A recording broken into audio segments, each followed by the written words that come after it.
When you look at modern Indian politics, few stories are quite as dramatic or as wild as Arvind Kejriwal's. He was the classic outsider, the guy who kicked down the doors of the political elite. He went from activist to chief minister, but then the story took a very, very sharp turn. So let's get into it. And this, right here, is the giant contradiction at the heart of his career. I mean, this is a man who built his entire political identity as the ultimate fighter against corruption. And then he ends up arrested and jailed on corruption charges himself. So how on earth did the champion of the common man end up behind bars? That's the big question we're going to tackle. To really understand the politician, you got to go back to where it all began. And for Kejriwal, that wasn't in some fancy political office. Nope. It started in the trenches, first as a civil servant and then as a grassroots activist. This is where he learned how to fight the system from the outside in. Just look at this. It's like two different lives, right? On one side, you have this super stable, prestigious career. IIT graduate, top job in the Indian Revenue Service, a settled life. And on the other, the unpredictable world of activism. Well, he chose the second path. He co-founded movements and even won the Magsaysay Award for his incredible work on the Right to Information Act. See, he wasn't just about shouting on the streets. He had a playbook. With his organization, Parivartan, he came up with this brilliant three-step process. First, you expose the problem, using the RTI Act to get the actual data. Then you publicize it. You hold public hearings to show everyone what you found. And finally, you challenge the system in court. It was simple, but wow, was it effective. But I think Kejriwal realized that fighting from the outside only gets you so far.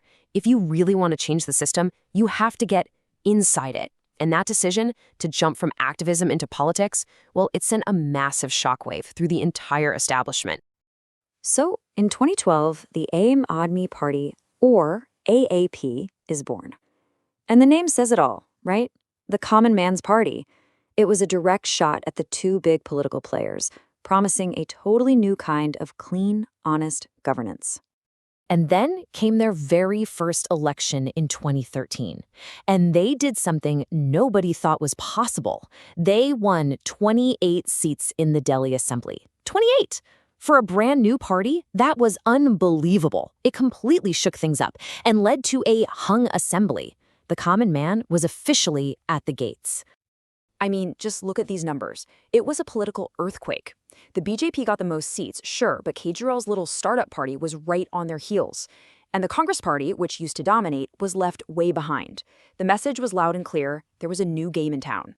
He actually managed to become chief minister, forming a government, but it was shaky from the start. It lasted just 49 days.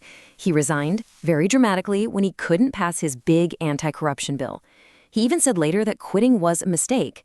But as it turns out, that mistake set him up for the biggest comeback you can imagine.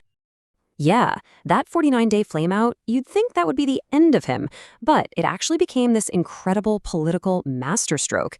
The next chapter of his story was all about populist policies, a new brand of governance, and, well, a constant, brutal fight for power with the central government. Just let this number sink in. 67 out of 70. In the 2015 Delhi election, the ABP didn't just win, they completely annihilated the competition. This was more than a victory, it was a coronation. The people of Delhi basically said, "We don't care about the resignation, here are the keys to the city." And with that kind of power, he went to work. He rolled out these signature policies that people could really feel. Community health clinics in every neighborhood, cheaper electricity and water, free bus rides for women. These weren't just abstract promises. They were real, tangible things that made him a hero to his base. But here's the thing about governing Delhi. It's a constant tug of war. You have the elected chief minister, Kejriwal, who's in charge of policies. But then you have the lieutenant governor, who's appointed by the central government and controls crucial things like the police. This setup basically guaranteed a nonstop political brawl over who was really in charge. And then it all came crashing down. The man who made his name fighting corruption suddenly found himself at the center of a massive corruption scandal. This was the turning point, the beginning of a truly dramatic fall from grace that would end with his arrest and, eventually, his resignation. Okay, so the year 2024 was just an absolute whirlwind.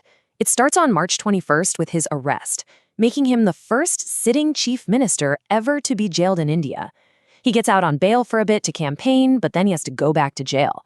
Then, in September, he gets full bail, only to do something that shocked everyone. He resigned. The Crusader was backed into a corner. But if you think he was just going to surrender, you don't know Arvind Kejriwal. He turned his resignation into a challenge. He basically threw down the gauntlet and said, "I'm not coming back unless the people vote me back in." The fight was no longer in the courtroom. It was now a full-blown political war. So, everything came down to the 2025 election.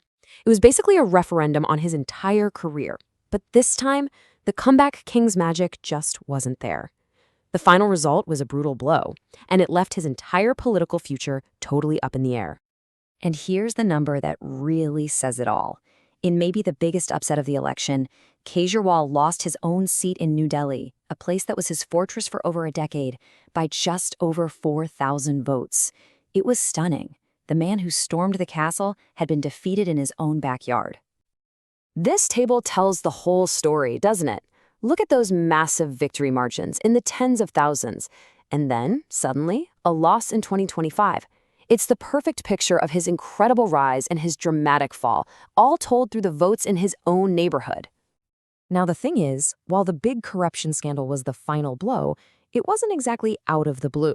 Controversy has kind of followed Kejriwal throughout his career. We're talking defamation suits, questions about spending on his residence, using public funds for ads. Each one of these things chipped away little by little at that clean image of the common man.